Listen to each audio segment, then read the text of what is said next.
ലോകത്ത് ഏത് രാഷ്ട്രത്തിൽ പോയാലും താൻ ഒറ്റയ്ക്കല്ല, തന്റെ കൂടെ രാജ്യത്തെ മുഴുവൻ ഇന്ത്യക്കാരും എന്നതാണ് നരേന്ദ്രമോദി ചേർത്തുവെക്കുന്ന സന്ദേശം.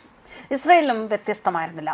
1.4 ബില്യൺ ഇന്ത്യക്കാരുടെ ആശംസകളും സൗഹൃദത്തിന്റെയും ബഹുമാനത്തിന്റെയും പങ്കാളിത്തത്തിന്റെയും സന്ദേശവും ഞാൻ എന്നോടൊപ്പം കൊണ്ടുവരുന്നു എന്നാണ് മോദിയുടെ വാക്കുകൾ. മോദിക്കൊപ്പം മുഴുവൻ ഭാരതീയർക്കും കിട്ടുന്ന സ്നേഹവും ബഹുമാനവും.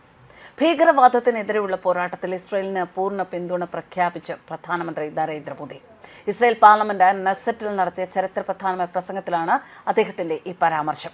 ഈ നിമിഷത്തിലും അതിനപ്പുറവും ഭാരതം ഇസ്രയേലിനൊപ്പം ഉറച്ചു നിൽക്കും എന്ന് മോദി പ്രഖ്യാപിച്ചു. 2023 ഒക്ടോബർ 7 ഹമാസ് നടത്തിയ ക്രൂരമായ ഭീകര ആക്രമണത്തെ അതിശക്തമായ ഭാഷയിൽ അപലപിച്ച പ്രധാനമന്ത്രി കൊല്ലപ്പെട്ടവരുടെ കുടുംബങ്ങളുടെ ദുഃഖത്തിൽ 140 കോടി ഭാരതീയരും പങ്കുചേർന്നതായി വ്യക്തമാക്കി. സദസ്സിലുണ്ടായിരുന്ന ഇസ്രായേൽ പാർലമെന്റ് അംഗങ്ങൾ എഴുന്നേറ്റ് നിന്ന് നീണ്ട കയ്യടികളോടെയാണ് പ്രധാനമന്ത്രിയുടെ വാക്കുകളെ സ്വീകരിച്ചത്. ഭീകരവാദത്തിന് ഒരു കാരണവശാലും ന്യായീകരണമില്ല എന്ന് മോദി ആഞ്ഞടിച്ചു.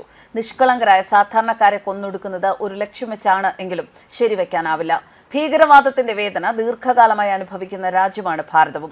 26/11 മുംബൈ ഭീകര ആക്രമണത്തിൽ ഇസ്രായേൽ പൗരന്മാരടക്കം കൊല്ലപ്പെട്ടത് ഞങ്ങൾ മറന്നിട്ടില്ല.